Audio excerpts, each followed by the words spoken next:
네, 안녕하세요. 발표 진행하도록 하겠습니다. 저는 후술하겠지만 8기 빌더로 지금 활동 중인 김진수라고 하고요. 이번에 발표할 주제가 사실 스터디에 대한 내용보다는 그냥 제가 개인적으로 진행했던 연구에 대한 간단한 소개, 그리고 그냥 사람으로서 제가 여기 연구를 하다 보면서 느끼게 되는 이런 고민과 고찰들을 좀 나눠보려고 일단 이야기를 가져와 봤습니다. 그래서 주제는 말 그대로 핵융합에서 AI를 어떻게 적용할 수 있는지, 그리고 그 적용 과정에서 이제 경험하게 될 것들에 대해서 좀 이야기를 나눠보고자 하고요. 부제목은 앞서 말씀드린 것처럼 과학과 공학 사이의 갭을 어떻게 연결지을 수 있을까에 대해서 좀 이야기를 해보려고 합니다. 저는 김진수고요. 딥 다이브 인투 GNN 해가지고 그래플 뉴럴 네트워크 스터디의 빌더로 지금 활동하고 있습니다. 원래 제 연구 주제는 뭐 원래는 이제 순수 이론 쪽을 하다가 지금은 이제 핵융합 플라즈마에서 AI 적용에 대한 연구를 일단 진행을 하고 있고요. 뭐 좀 관련 없는 이야기긴 하지만 디스코드 보시면 저렇게 부엉이 사진 있는 경우가 가끔 있는데 저 부엉이가 접니다. 그래서 제가 이번에 다루고자 할 주제는 이제 저 퓨전 플라즈마, 그러니까 핵융합 플라즈마를 기존에는 이제 물리학에 근거해가지고 연구를 진행을 했더라면 최근에 이제 데이터 사이언스, AI, 머신러닝, 딥러닝 등과 같이 데이터 드리븐한 메소돌로지를 활용을 해서 이제 핵융합 플라즈마에서 과거에 풀 수 없었던 문제들을 풀었을 때의 그 역할과 그 다음에 기존의 피직스와 데이터 사이언스 사이에 저 간극이 있을 텐데 저 간극을 어떻게 잘 메워볼 수 있을까에 대해서 이야기를 나눠보려고 합니다. 아무래도 이게 분야가 생소해서 조금 간단하게 설명을 드려야 할 것 같은데 사실 저는 남들 앞에서 얘기할 때 핵융합 연구한다고 안 하고요. 그냥 인공태양 연구한다고 얘기를 해요. 왜냐하면 핵융합 연구한다고 하면 많은 사람들이 그럼 핵폭탄 만드냐 뭐 이런 식의 질문을 많이 던지거든요. 심지어 택시를 탈 때도 이제 제가 이제 학생이니까 뭘 물어볼 때 전공을 막 핵공학 전공했다 하면 이제 북한의 핵에 대해서 어떻게 생각하냐 이런 식의 질문이 나가요. 근데 이게 사실 그땐 몰랐는데 지금 와서 생각을 해보면 좀 실례라고 생각이 드는 게 마치 내가 이제 생태학 공부한다 아니면 수의학 공부한다 했더니 갑자기 호랑이랑 사자랑 싸우면 누가 이겨 이런 질문 던지는 거거든요 사실. 그래서 저도 이제 그런 게 지치니까 인공태양을 연구합니다 이렇게 얘기를 합니다. 무튼 저 인공태양을 연구를 하는데 인공태양이라고 하는 것 자체가 결국에는 핵 반응을 어떻게 지속적으로 안정적으로 이끌어낼 수 있는가가 제일 중요해요. 그래서 좌측의 사진을 보시면 저희가 이용해 먹을 수 있는 핵 반응이 여러 개가 있는데 보통 그 대부분이 중수소와 삼중수소 아니면 중수소끼리의 결합, 더 나아가서 중수소와 헬륨 사이의 결합을 이용해 가지고 핵 반응을 일으킵니다. 근데 이 핵 반응을 일으킬 때 문제점 중에 하나가 저 어마무시한 에너지, 핵 분열 반응 비교했을 때 8배에서 10배 가까이 큰 에너지를 얻어냄에도 불구하고 저 반응률이 굉장히 낮아요. 그래서 중간에 사진을 보시면 저게 이제 반응률에 대한 어떤 그래프라고 보시면 되겠는데 저 키넥틱 템퍼레처로 해가지고 저게 한 10케브 정도 됐을 때 그냥 요 정도쯤 됐을 때 가장 반응률이 높아요. 근데 저 정도에 해당되는 온도가 얼마냐 하면 1 일렉트론 볼트가 10,000도 정도 되니까 1억 도입니다. 1억 도. 그러니까 1억 도를 지구상에 구현을 해야 돼요. 구현하는 건 그렇다 치더라도 저게 가둬줘야 되거든요. 근데 지금 우리가 이렇게 지금 햇빛을 쬐 수 있었던 것도 지금 태양이 있기 때문인데 태양은 사실 중력에 의해서 저 결합 반응을 계속 유지시킬 수가 있습니다. 근데 우리는 저 중력을 활용할 수가 없어요. 지구상에서. 지구상에서 중력이 아닌 다른 무언가로 저 고온의 플라즈마, 고온의 핵융합 반응을 가둬야 되는데 그 반응이 무엇일까 하면 바로 저 자기장을 이용하는 방식입니다. 그래서 저게 뭐 복잡하게 설명 안 하고 간단하게만 얘기하자면 전하를 띤 입자는 자기장 안에서 이렇게 그 회전 운동을 하게 되는데 저것을 자이로 모션이라고 이야기를 해요. 그러니까 자기장을 따라서 전하의 움직임이 구속돼 버리는 거죠. 근데 만약 그 자기장을 저희가 이렇게 둥글게 패곡선으로 만들어 버리면 이제 전하가 가둬집니다. 그것을 그 장치를 이제 토카막 장치라고 이야기해요. 토카막. 그래서 저 장치를 연구한다가 곧 핵융합을 연구한다라고 생각을 하시면 될 것 같아요. 물론 일부 사람들은 레이저 핵융합에 대해서도 연구를 하고 있긴 한데 사실 이건 상용성이랑 좀 거리가 멀다 보니까 대부분의 사람들 인공태양을 연구한다 이꼴 토카막을 연구한다 이렇게 생각하시면 될 거예요. 자 그러면 저 토카막을 연구하는데 왜 AI가 왜 필요해? 라고 생각을 할 수가 있는데 사실 저 핵융합이란 분야는 되게 애매모호한 분야입니다. 과학이라 부르기에도 애매모호하고 공학이라 부르기에도 애매모호해요. 왜냐하면 저 토카막이라는 장치 내에서 일어나는 기작들에 대해서 아직까지 밝혀지지 않은 게 많고요. 그래서 과학적인 측면에서 저희가 그것을 분석하고 그 기작을 계속 해명을 해야 합니다. 근데 문제는 저게 거대 과학에 대한 연구다 보니까 결국 저거를 만들어서 제어를 해야 되고 안정적인 운전을 해야 돼요.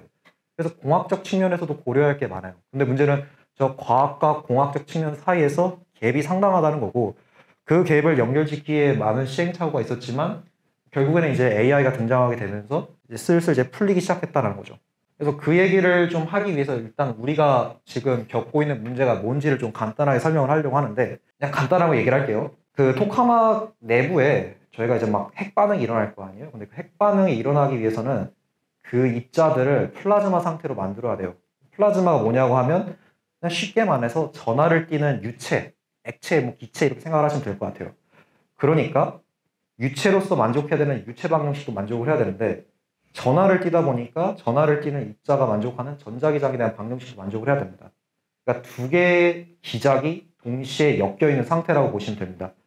그래서 저게 풀기가 매우 까다로운데, 그래도 물리학자들이 머리를 좀 써가지고 간단하게 가정을 강하게 넣어서 저 아래에 있는 그라우드 샤프라노피케이션이라는 형태로 풀게 됩니다. 저걸 풀면 모양을 알 수 있어요. 플라즈마의 모양을 알고 플라즈마 때문에 생기게 되는 자기선속을 알게 되면 플라즈마의 성능이나 혹은 안정성에 대해서 간단하게라도 알 수가 있는 거죠. 근데 이 모델에 문제점이 있습니다. 일단 이 모델은 가정 자체가 잘못된 거예요. 왜냐하면 저 핵 반응이 일어나게 되는 저 온도, 그러니까 저 고온의 영역에서 사실 저 모델의 가정이랑 완전히 부합되지가 않거든요.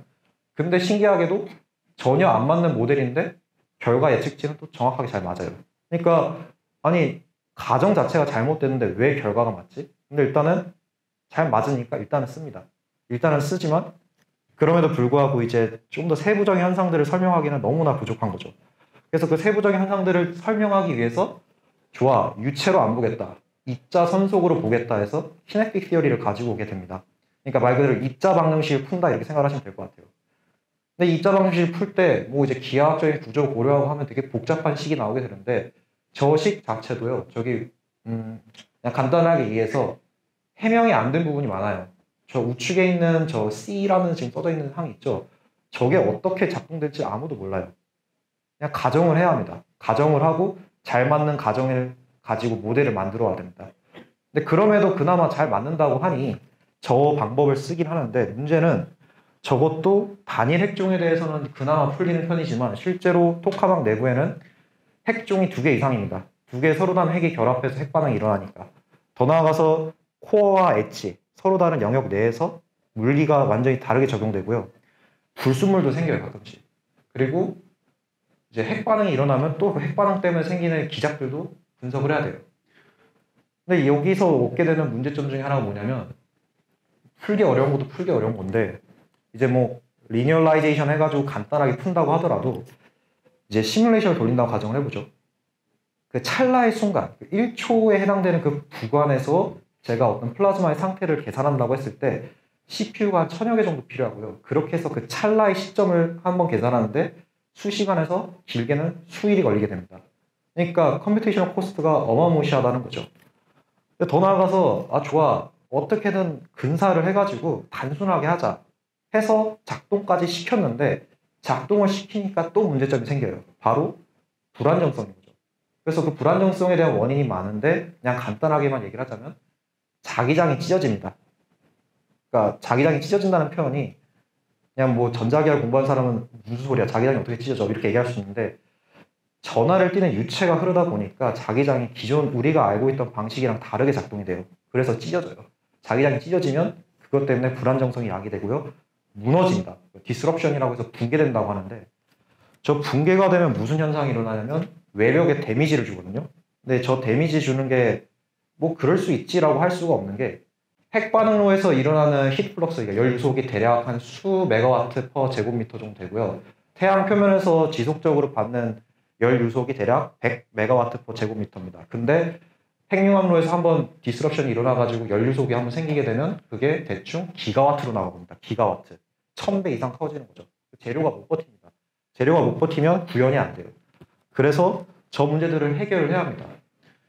그래서 저는 이걸 이미 학부생 때 배웠고요. 학부생 때 이걸 배우면서 든 생각은, 핵융합 절대 안 되겠다. 이거 내 이성이 말하고 있다. 하지 마라. 딴 데 가야겠다. 이 생각을 많이 했었어요. 왜냐면 너무 불가능한 일이었으니까요. 그래서 사실 졸업을 하고 군대 간 시점에서 저는 핵융합이 아닌 다른 분야를 좀 모색을 하고 있었는데, 근데 어쩌다가 한 4년 전인가 해가지고 네이처에서 저 인스테빌리티를 딥러닝을 활용해서 예측하는 연구가 이제 기재가 됐죠. 근데 저게 단순히 그냥 데이터 갖고 그 예측을 했다 정도가 아니라 실 장치에 적용을 해서 서로 다른 디바이스 상에서 예측을 하고 예측을 하는 거에서 넘어서서 미티게이션, 그러니까 붕괴가 됐을 때 붕괴에 대한 데미지를 줄일 수 있는 방법으로 후속 처리까지 하는 연구가 진행되게 됩니다. 뭔가 실마리가 풀리기 시작하는 거죠. 그리고 22년도, 그러니까 2년 전에 구글 딥마인드에서 강화학습을 활용해가지고 자율 제어를 하는 거에 성공을 하게 됩니다.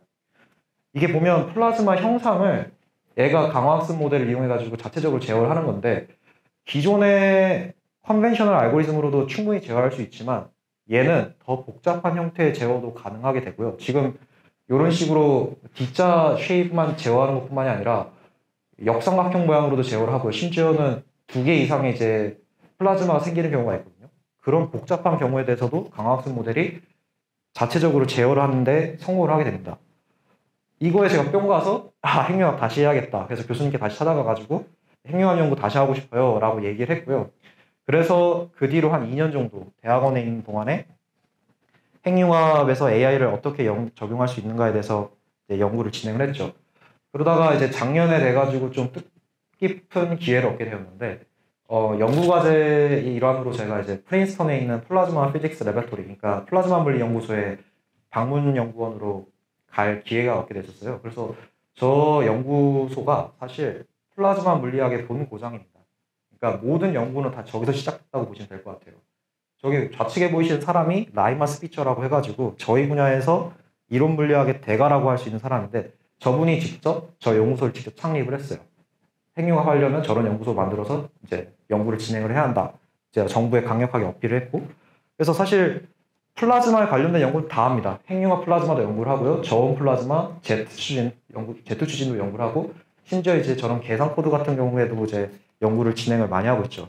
그래서 저는 여기 와가지고 사실 좀 뭐 환경이 확실히 다르다라고 얘기할 수 있는데 그건 뒤에서 이야기를 하겠고, 여기서 제가 했던 연구가 뭐였냐면 기존의 딥마인드가 강화학습 모델을 활용을 해서 이제 모양을 제어했죠. 근데 사실 이것보다 1년 전에 제 연구실에서 제 선배가 이제 비슷한 방식으로 연구를 진행을 했는데 이분은 이제 강화학습을 이용해가지고 모양까지는 아니지만 플라즈마의 성능을 간단하게 제어를 해보자 해서 성능에 대한 제어 연구를 진행을 했어요. 그러니까 간단하게 생각할 수 있는 게 성능도 제어했고 모양도 제어했어? 그럼 나는 둘 다 제어해보겠다 라는 생각을 하게 되고 저거를 합쳐서 제어할 수 있는 방법으로 연구를 진행을 했죠. 근데 생각을 해보면 모양과 성능은 사실 어느 정도 연관성이 있거든요. 모양이 지오메트리를 결정하고 지오메트리는 플라즈마 성능을 결정합니다.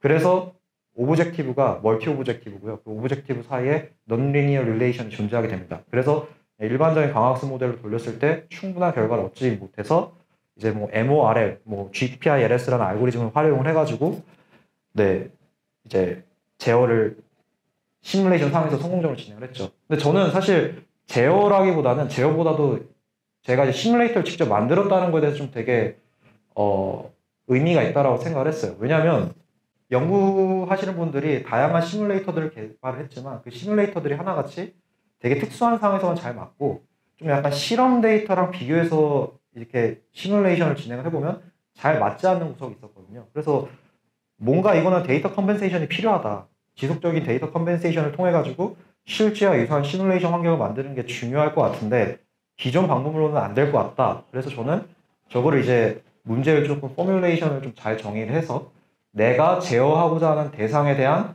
물리학이 있을 거고 그 물리학을 이용해서 뉴럴 네트워크가 저 PD를 잘 풀 수 있는 방향으로 좀 구성을 하고 학습을 시켜보자 해서 사실 어려운 것도 아니에요. 그냥 피직스 인폼 뉴럴 네트워크라고 해서 그냥 로스에 저렇게 그 피직스 인폼 로스를 추가해서 학습을 시켰죠. 다만 여기서 좋은 점 중에 하나는 단순히 자기 선속만 그러니까 1차적으로 예측하는 값 외에도 추가적인 정보를 저 PD를 품으로써 정확하게 추려낼 수가 있어요. 그냥 단순히 예측하는 거랑 비교했을 때 저 PD를 풀었기 때문에 피지컬 컨시스턴시, 그러니까 말이 된다는 거죠. 논리적으로 말이 되기 때문에 추가적인 정보를 물리적으로 모순이 없이 정확하게 뽑아낼 수 있다가 장점입니다. 그래서 이런 시뮬레이터를 기반으로 해서 강화학습 제어를 성공적으로 진행을 했고요. 그래서 보시면 성능이랑 이제 K라고 써지는 게 일롱게이션이에요. 그러니까 타원에 어느 정도 기울어져 있는가에 대한 정도. 그 두 개를 원하는 값으로 조정을 했을 때 그거를 제어할 수 있는 방법으로 학습을 해서 시뮬레이션 상에서 구현을 했고요. 이거를 이제 연구소에서 발표를 진행을 했었죠. 근데 이제부터 좀 약간 어두운 얘기를 하려고 하는데 희비가 굉장히 많이 갈렸습니다. 희비가 굉장히 많이 갈렸다는 게 되게 옹호해주는 사람도 있는 반면에 그냥 제가 뭐 편향적으로 바라보는 건지 모르겠지만 좀 되게 안 받아들이려고 하는 사람들도 있었어요. 그래가지고 그리고 갈라치기 하기 싫은데 한국에서 발표했을 때 보면 대부분이 다 전자였습니다. 안 받아들이려고 하고 밸리디티를 따지려고 하고 그냥 평가하기만 하는 것 같아요. 평가를 해서 말이 안 되는데 혹은 별로 의미가 없는데 이러고 그냥 내팽겨 치는 거죠. 근데 미국에서 제가 발표를 했을 때 좋았던 것 중에 하나는 물론 날카로운 비판들이 있었지만 같이 고민을 해보자. 여기서 뭔가 더 진보시켜서 뭔가 해볼 수 있지 않을까? 라는 식으로 많이 이야기를 해주더라고요. 왜 이렇게 희비가 갈릴까 좀 생각을 좀 해봤는데요. 사실 일반적으로 행위학 연구한 사람들은 그냥 물리학을 기본으로 전제를 해서 연구를 하는 사람들입니다. 보통 물리학은 어떤 현상을 관측하게 되면 그 현상을 자기네가 이제 가정 그리고 연역적 사고를 통한 가설을 가지고 뭔가 모델을 만들어요. 근데 이 모델이 사실 가정과 가설이 들어갔기 때문에 현실에서 고려가 되지 않는 부분, 그러니까 제거되는 부분들이 많다는 거죠. 그러니까 리얼리티로 넘어가게 되면 일단 첫 번째로 잘 안 맞는 경우도 있고요. 왜냐하면 무시된 게 너무 많으니까요. 두 번째로 이미 풀릴 만한 문제들은 다 풀렸다 이거죠. 근데 이제 안 풀리는 문제들, 지금 물리학으로 설명될 수 없는 부분들에 대해서는 모델 자체를 지금 못 만든다. 이게 지금 심각한 이슈입니다. 근데 머신러닝을 활용하면 그런 거 필요가 없다. 그냥 프로그램 세팅만 잘하면 그냥 서로게이트 모델 하나 만들 수가 있으니까 일단 예측치에 가깝게 그러니까 결과치에 가깝게 예측치를 만들어낼 수 있는 모델은 쉽게 만들어낼 수가 있다는 거죠. 근데 이제 여기서 문제가 생깁니다. 첫 번째는 문제를 정의할 때 결국에는 기존의 이론 체계가 필요하게 되고요. 왜냐하면 결국 문제를 온전히 머신러닝 풀 수 있는 어떤 정형화된 문제를 만들기 위해서는 그 언어가 필요한데 그 언어가 결국 피직스예요. 결국 물리학을 활용을 해서 문제를 다시 정의를 해야 되는데 그 과정에서 결국 물리학에서 바라보는 관점을 가지고 와야 하니까 큰 틀을 못 벗어난다는 거죠. 두 번째로 너무 예측이 잘 돼도 그러니까 explainability 아니면 이제 consistency가 부족하면 절대 안 받아들인다. 이게 무슨 말이냐면 똑같이 예측을 잘하는데 얘가 왜 이렇게 예측을 했지 분석을 해보니까 이 모델은 예를 들어서 피처 임포턴스를 계산했더니 어떤 변수가 중요하다 나왔어요. 근데 실제로 우리가 직관적으로 그러니까 우리가 알고 있는 이론을 토대로 봤을 때는 전혀 관계가 없는데 저게 중요하다 나왔다. 그럼 저것은 우리가 알고 있는 피직스를 이해했다기보다는 그냥 저게 노이즈가 껴가지고 생긴 문제일 수도 있고 뭐 다른 해석이 용이하잖아요. 그러니까 컨시스턴시가 안 맞는다는 거죠. 그러니까 안 받아들이겠다는 겁니다. 그리고 마지막 세 번째가 심각한데 데이터 공유가 잘 안 돼요. 특히 저희 분야에서는 데이터 공유가 안 되다 보니까 비교를 하고 싶어도 비교군이 없어요. 비교군도 없고 더 나아가서 데이터 가공하고 싶으면 연구하고 싶으면 네가 해. 그러니까 연구를 하고자 하는 사람이 직접 데이터를 가공해서 직접 학습을 시켜야 하다 보니까 당연히 공유도 안 되고 설령 공유를 하더라도 정확하지가 않은 거죠. 왜냐하면 결국 연구자의 바이어스가 그 데이터에 다 들어가게 되는데 근데 문제는 연구자가 그것을 충분히 이해할 수 있는 수준이 아니고서는 정확한 컨파인한 데이터를 얻어낼 수가 없다는 거니까요. 이건 제가 논문 리뷰를 받으면서 실제로 저렇게 문구가 와가지고 좀 이걸 공유해 드리려고 하는데 막 말이 많은데 결국 결론이 이거예요. 불안정성을 딥러닝으로 예측하겠다라는 논문을 냈죠. 근데 그 논문에 대한 리뷰가 전혀 과학적이지 않다. 인정 못한다였어요. 근데 이해는 가요. 이 사람이 저 누군지도 알아요. 왜냐하면 저런 말투를 쓰는 사람이 저희 분야에서 딱 한 명이거든요. 그러니까 이 사람 연구 보면요. 어떻게 연구하냐면 뭔가 불안정성이 있고 이걸 예측을 했다. 근데 뭐 때문에 불안정성이 생겼는지를 쭉 트래킹이 돼요. 물론 리콜 값은 좀 떨어지겠죠. 근데 이제 트래킹이 된다는 점에서 익스플레너비티가 굉장히 훌륭하고 얘는 피직스 베이스 모델입니다. 근데 저 같은 경우에는 이제 분석을 할 때 뭐 생각을 해봤을 때 딥러닝 모델로 이제 뭔가 분석한다고 하면 뭐 TSN을 쓴다든지 뭐 아니면 이제 피처 인포턴스 계산하든지 하는 식으로 해가지고 어떤 중요한 변수를 보는 것도 보는 거지만 결국 전반적인 데이터셋 내에서 인스테이블한 샷들에 대해서 이게 분석을 하는 식으로, 그러니까 좀 스태티스티컬하게 분석하는 거 말고는 방법이 없거든요. 그걸 못 받아들이겠다는 거죠. 그러니까 이제 전혀 사이언티픽하지 않다라는 이야기를 듣는 거고요. 얘는 약간 맥락이 좀 어긋날 수도 있는데, 제가 최근에 메일이 하나 왔어요. 그래서 메일을 보는데 옥스퍼드에서 지금 학부생이래요, 자기가.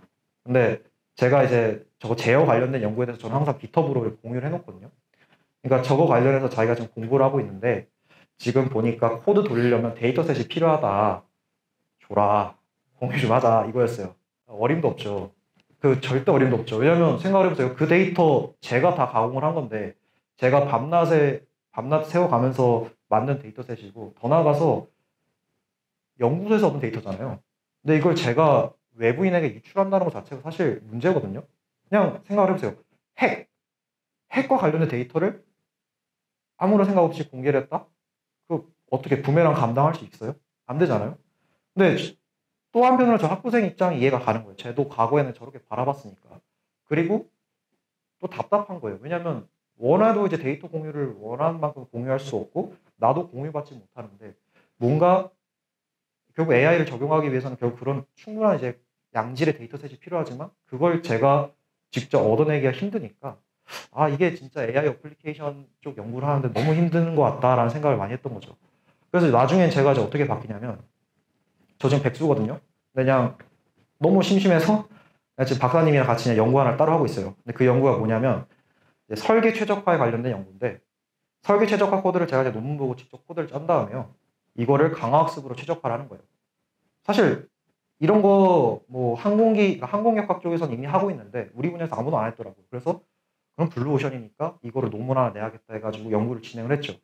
근데 이 연구를 왜 했냐면, 자칭 플라즈마 물리학자라고 칭하는 사람들은 이 연구에 관심이 없어요. 그러니까 태클을 걸질 않는 거죠. 왜냐하면 이건 순수하게 공학적 측면에서 연구다 보니까 태클 걸 일도 없고, 데이터 뭐 이런 거 관련된 이슈도 없고, 그냥 컴퓨테이션 코드만 만들면 문제가 없으니까. 근데 이러면서 제가 좀 느꼈던 게, 뭔가 제가 지금 많이 변했다라는 걸 느꼈던 거죠. 왜냐하면 제가 원래 맨 처음 하고 싶었던 연구는 피직스와 데이터 사이언스를 어떻게 브릿징할 수 있는 쪽으로 연구를 하고 싶었고, 뭔가 결합시켜서 두 개의 장점을 가지고 있을 수 있는 어떤 좋은 모델을 만들고 싶었는데, 나중에 저 스스로 현실에 타협을 해가지고 약간 플라즈마 물리학자들이 생각 안 하는, 그러니까 별로 안 하고 싶어 하는 것들만 이제 집어서 이렇게 AI를 적용해서 하다 보니까, 뭔가 이 사람들이 딱 선을 그어놓고 이 선을 넘으면 이제 갈등이 생기니까, 그 갈등이 싫어서 그냥 그 선을 넘지 않는 부분 내에서의 분야만 제가 이제 찢는 거죠. 그러니까 이 연구를 하다 보니까 나중에 저 스스로도 되게 좀 이제 회의감이 많이 들더라고요. 회의감이 들다 보니까 저도 이제 그냥 몽상을 하게 되는데, 뭔가 할 게 없을 때 그냥 논문 같은 거 찾아보면서, 기존에 이제 PD 솔버, 뉴럴 네트워크를 가지고 PD 솔버 이제 구현된 게 많은데, 저 PD 솔버를 우리 쪽 분야에서 좀 잘 좀 써먹을 수 있지 않을까? 뭔가 우리가 풀 수 있는 문제를 저것들 아니면 좀 저것들에서 좀 더 진보된 방식으로 풀어보면 굉장히 괜찮을 텐데 생각을 많이 했죠. 근데 결국 현실적으로 저 핵융합이라고 하는 분야 자체가 다양한 피직스가 결합되어 있다 보니까 저것들을 다 반영할 수 있는 PD 솔버를 생각을 해야 되는데 없어요, 아직까지. 그리고 그 PD 솔버들은 대부분 거의 엔드-투-엔드 형식으로 쓸 수 있는 PD 솔버면 상관이 없는데, 그런 것들은 이미 충분히 풀죠, 컨벤셔널한 메소드로도. 근데 안 풀리는 것들은 대부분 이제 익스플리시트한 포뮬러인데 안 풀립니다. 그러니까 어떤 물리적 현상들 자체가 타임 스케일이 너무 달라서 서로 다른 타임 스케일을 어떻게 처리하냐라는 질문에 대해서도 쟤네는 답을 못해요.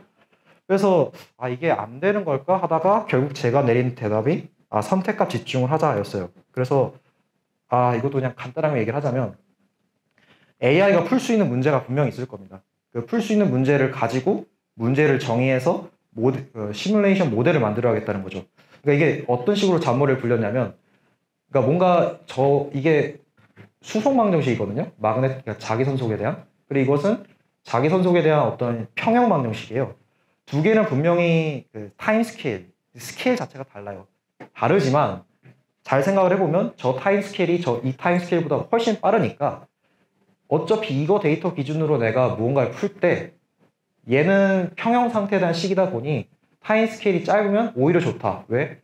여기서 이렇게 직접 푸는 거니까 요 타임 스케일에 대한 정보랑 이 타임 스케일에 대한 정보가 충돌되지가 않으니까 두 개 동시에 풀 수 있다. 하나의 데이터셋만 가지고. 그러니까 뭔가 그런 식으로 이제 인사이트를 얻기 시작한 거죠. 그런 인사이트를 가지고 뭔가 저만의 어떤 데이터 드리븐한 모델을 만들려고 했었고요. 그리고 이거와 별개로 지금 저와 같이 연구를 하셨던 이제 중앙대 서재민 교수님이 계시는데 이분이 최근에 또 네이처에 논문을 냈습니다. 이 논문이 사실 저는 되게 반향을 일으킬 거라 생각을 하고 실제로도 엔비디아 프로모션에 보면 이제 저거 나오거든요. 뭐냐면요. 제가 맨 처음 얘기했죠. 불안정성이라는 게 있고 그 불안정성 때문에 제어가 어렵다고. 그 불안정성을 AI로 제어를 합니다. 그러니까 직접 제어를 하는 거죠. 난제였는데 그걸 AI로 처리해서 제어를 하는 겁니다. 물론 특수한 형태의 불안정성이지만 그 특수한 형태의 불안정성도 AI로 충분히 제어가 될 수 있다는 것을 이야기를 하는 거죠. 그리고 4일 전에 구글에서 이제 토카막 트랜스포트 시뮬레이션 그래서 잭스 라이브러리를 활용한 이제 트랜스포트 시뮬레이션 코드를 공개를 했어요. 저는 이게 되게 의미가 있다라고 생각을 하는 게 보통 얘네 그냥 AI 어플리케이션 쪽 연구만 하는데 갑자기 뜬금없이 토카마 피직스에 관련된 코드 그냥 내놓지는 않을 거 아니에요. 제가 생각할 때는 얘네 지금 분명히 자체 모듈을 개발했다는 거는 이거 뭔가 큰 거 하나 하겠다라는 생각이 딱 드는 거죠.